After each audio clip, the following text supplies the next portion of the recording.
Jose asks, what kind of fertilizer do you apply weekly, if I may ask? Well, it's a great question. So my recommendation is based off of the pH level of your soil.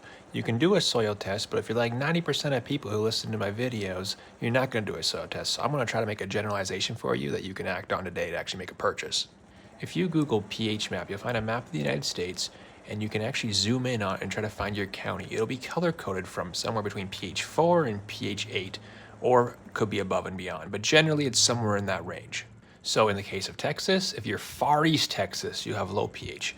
If you're anything mildly east all the way to mildly west, anything all the way from north to south, 90% of Texas is high pH.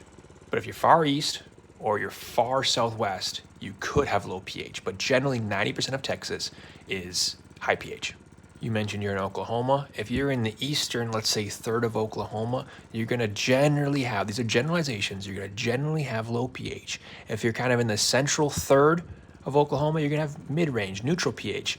And over near the panhandle, you're going to have high pH. Another generalization is Louisiana, Arkansas, and east, all the way to the ocean, is generally low pH.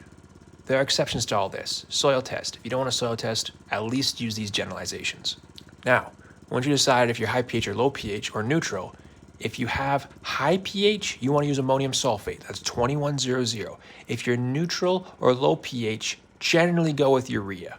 If you're neutral, you could honestly go with either route, but ammonium sulfate lowers pH. Bermuda wants to be around 6.5 or less.